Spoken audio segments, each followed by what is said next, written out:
for Student Success Initiatives at Central Arizona College. I'm here online with Elisa Juarez, our Director of Financial Aid here at Central Arizona College. And if everyone could just let me know or post something in chat that you can hear the audio, and let us know that your mic is working and that you can hear us. I want to let you know that we are taking questions on chat. So if you look in your lower right-hand button portion of your screen, there's going to be a chat box in there, and you'll be able to ask questions. Elisa is online. She'll be able to help us to walk through any of these questions that you might have, specifically pertaining to financial aid. So once again, you are in the workshop Understanding Financial Aid at Central Arizona College, and we're going to get started right now. So the first thing we want to talk about is exactly what is the FAFSA. The FAFSA is the free application for federal student aid that is provided by the U.S. government to help students go to college. We're going to look at step one here, but what you need to know is that FAFSA.ed.gov is where you will find your FAFSA. The FAFSA has been radically simplified in the last several years to make it a little bit more user-friendly and easy to get through that FAFSA application process. And so, Elisa, have any comments just on our first slide here about the federal application or the free application for federal student aid?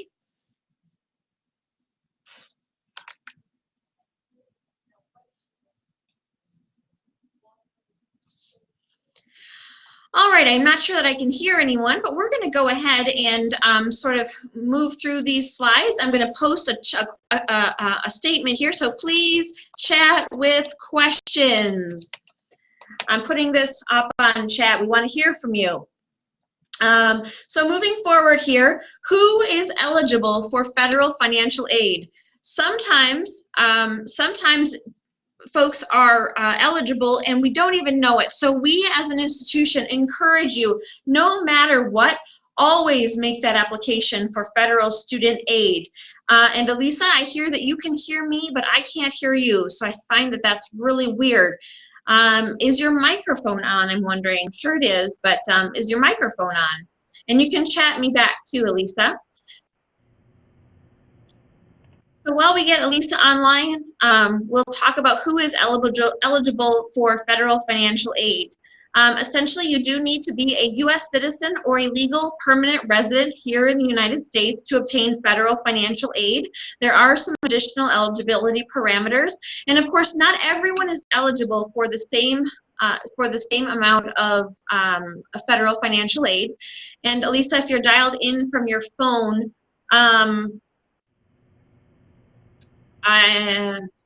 Maggie, can you hear Elisa? Hello, this is Elisa. Oh, great. Now I can hear you, Elisa. Oh, okay, perfect. Awesome, awesome. So any comments on who is eligible for federal financial aid, Elisa? Yes, actually, students need to meet certain eligibility requirements to even be able to complete the FAFSA. For example, you would need to have a valid Social Security number. To fill out the FAFSA, because you will need to create an FSA ID in order for you to be able to electronically sign your FAFSA.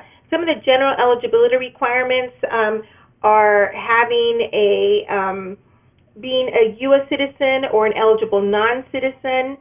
I'm trying to think, if you're a male between the ages of 18 and 24, you must be registered for selective service. Us females are not required to, for that same reason. We're females. I'm trying to think some of the others. You have to be pursuing an eligible degree program. So we do have here at CAC some certificate programs that are not eligible for federal funding. Have to be maintaining satisfactory academic progress. So the Department of Education will provide the federal grants and student loans to students, but in return, students must be academically progressing in their programs. Those are some of those basic eligibility requirements to begin the process for FAFSA. Great, thank you so much. And again, I'm just letting everyone know we do have the chat function on the right-hand side. As Elisa was talking, I was just trying to take some notes in case anyone wants to jot down what is what some of that eligibility is. But again, we really do want everyone to apply for federal financial aid, and make sure that you're making this a part of your annual sort of ritual that you do each and every fall. All right, so slide number 3 here, completing the FAFSA. The FAFSA, the application is now open as of October 1st of the prior year, the year before you plan to study. And so that gives students such great options as far as, previously you kind of really had to have your taxes done, or you had to file an amendment or change your FAFSA, but now you can go ahead and file your FAFSA for the next year starting on October 1st. So let's say you did want to attend college in the fall of 2020. You can start applying for your FAFSA, or you can complete your FAFSA beginning October 1st of this year. And what the information that the FAFSA will use is from 2 years prior. So if you are applying in fall of 19, the information FAFSA will ask for is from 2017. So there's no longer any issue of not having your taxes done from the previous year. In addition, of course, if there's ever have been any changes, that is something that can be addressed with our local financial aid office. So if there have been major changes from 2 years prior to now, our local financial aid office here at CAC is able to assist you in working through those challenges and making sure that you're getting the appropriate amount of aid. Students and parents will need to complete the FAFSA together. Students under the age of 24 are still considered dependents under their family unless they meet certain criteria. And so keep that in mind. You also will need a social security number, your parents' tax information, and information on their expenses. And keep in mind also that you have to resubmit annually, every single year. Again, write it on your forehead, put it on your hand, make sure that you remember, put it in your agenda. You must resubmit the FAFSA each and every year. And Lisa, any special tips for our students on that? Oh, yes. First of all, the FAFSA now has a mobile app, and we have been really trying to get students to complete that. It is very simple. I know students that have sat in their couches while watching a TV show and complete their FAFSAs through the mobile app. You just download it via your app store, depending on what phone you have. You download the app, you enter in your FSA ID, and you're able to complete your section of it. If you are a dependent student and your parents' information is required on the FAFSA, by providing their email address, then the parent gets an email for them to either, again, download the app on their phones or sign on to the FAFSA via the website, FAFSA.gov, and complete their portion of the FAFSA. So Awesome. I highly recommend using the mobile app for that. The other thing you also want to do is, if you filed a federal income tax return, you can directly link to the IRS website, and the FAFSA itself will have a link to IRS, and it will say that, link to IRS, if you're eligible to filter or import your income tax information onto your FAFSA using your FSA ID. That is for both students and parents. Highly recommend that. Most students are selected for a process called verification, and the financial aid office at that point would require copies of tax return transcripts. So it saves you time later if you use the link to IRS function on the FAFSA. Awesome.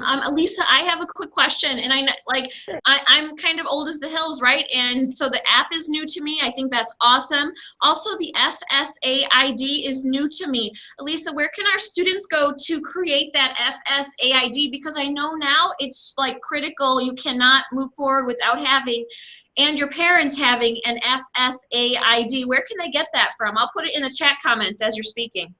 Okay, actually it's the same website that's on the slide that you currently see, which is fafsa.ed.gov. All right, and then the FSA ID is kind of like your online credential. Is that right? Was that how you described it? Yes, Yeah. it's your electronic signature. It helps to be able to log into your FAFSA at any given point. To access your information. For example, if the financial aid office made a correction to your FAFSA and you want to know more about that correction, then you can log into FAFSA to see the number of transactions that have been occurring to your FAFSA and what those changes are. You also will use this FSA ID throughout your entire educational career. So because FAFSA has to be completed every year, you use that same FSA ID to log in and renew your FAFSA every year.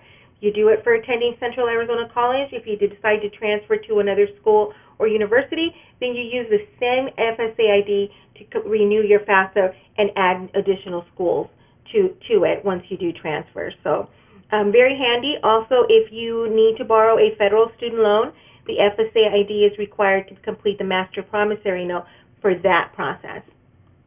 Great. Very important.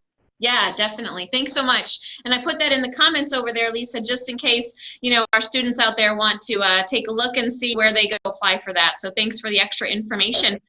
We're going to move on to slide 4 here. Different types of federal financial aid, and definitely I'm going to lean on you, Elisa, because you are the absolute expert. But I know out there, students, that we have Pell Grants available, student loans, other types of grants, federal work study. Elisa, could you run us through the different types of aid that's out there? Sure. The FAFSA is first of all for federal student aid. And the first program that any financial aid office will consider you for first is the federal Pell Grant. And that's because usually you don't pay that money back. If you qualify for the federal Pell Grant, it is considered gift aid. You will receive that aid. Anytime you would ever owe any of that money back would be if you completely withdraw from school and don't complete the semester in which you're receiving this Pell Grant for. So there's that. Student loans, federal student loans, that is money you do have to pay back and with interest. It is a different process for Central Arizona College because we don't auto-package loans. So students that need to borrow a federal student loan needs to see financial aid office either as a walk-in or can definitely go to our website to begin that process as well. Great. Federal supplemental grants. We do qualify and receive funding for our what we call SEOG. It's a supplemental grant that's also federally funded. We apply for that every year and are granted limited funds. So because of this program, it's so important that students apply early because we always will give it to those on a first-come, first-served basis. And once we're out of money, we're out of money. So it's why it's so important to complete your FAFSA early on. Also, we do have student employment on campus, and so we also receive funding called for federal work study. That is where a student gets a part-time job on campus, and if they qualify for federal work study, they're more likely to get a job on campus, that those wages are not reported on the FAFSA, or if they are reported, but then they're also excluded on the next year's FAFSA, so it really doesn't count as income when determining your financial aid for the following year. The FAFSA is also important for institutional scholarships as well as external scholarships. If you haven't already filled out the CAC institutional scholarship application, I do encourage you to do so. It's another source of funding. We do, as a college, have a variety of different scholarship programs, and we have a CAC foundation that receives money from private donors specific for scholarships. So do encourage you to fill out that scholarship application as well. Perfect. Great. Thank you so much, Lisa. Sure. All right, we're going to move on to slide 6 here. Utilizing financial aid. And I know that this is not a regular occurrence at CAC, Lisa, but I think it's something that students might need to know about just to maybe smooth the process over if this ever needs to happen. But we do know that FAFSA aid can be applied to more than just tuition. Can you explain that a little bit more, Lisa? Sure. So financial aid is the umbrella for different types of financial aid. Like I just explained earlier, we've got federal aid, we have institutional aid, and we have private aid through our CAC Foundation. And then sources that students receive from external agencies as well. So when we receive funding and it hits the student's ledger card, which is the student's billing account, it will pay off tuition charges first and foremost, because that is a institutional charge. And so that's on your ledger card. That will be paid with your financial aid. If there's any monies left over, students could use that as a credit at the bookstore to be able to purchase books prior to the semester starting. For this upcoming fall, the bookstore charging period begins August 5th and will extend up until the 23rd of August, I believe. So if you have any classes that you drop and add during the drop add period and need to switch out a book, you can do so. So you can use that credit at the bookstore specifically for books and charge against that. Any remaining monies after that will be issued to the student through a stipend. Because federal financial aid, specifically Pell Grant, is not just to cover institutional charges, but to help the student with other educational expenses, such as transportation for students that are commuting back and forth, any extra supplies that you may need for a course. If you have to purchase a books or a pair of goggles for your biology class, you use this money for that. Trying to think what other things, anything that's really educationally related. That stipend is issued to you so that you use that throughout the semester. Perfect. Great. And I must have read that wrong, Elisa. I read tuition, and I think my brain told me institution, and so I thought, well, we don't need that a whole lot. But you're right. We can use federal financial aid for a lot more than just tuition, and that really does help our students. And thankfully, you guys are always on top of processing students so that they can make use, to the full extent the funds that they are allotted in the financial aid process. So we're going to move right along here. So folks, if you need any help with federal financial aid or the FAFSA process, or just have any questions in general, you received any kind of a note or a letter or a request for documents, please do connect with financial aid. We have our campuses listed there: Signal Peak, Santan, we got Signal Peak twice, but Superstition Mountain and Maricopa campus. Definitely connect with us and keep in touch. And Elisa, any final departing thoughts about using financial aid here at CAC? I would really just stress applying early is, I think, the best thing you can do to be prepared for semester start. Is starting the process early on. October will be here before we know it, and it'll be time to renew the FAFSA for the following school year. We begin the processing as early as November or December. That's our goal for this upcoming year. So yeah, it's about doing things early so that you're prepared on the first day of school and not have to be stressing over how am I going to pay for my classes. Perfect. So everyone out there, apply early.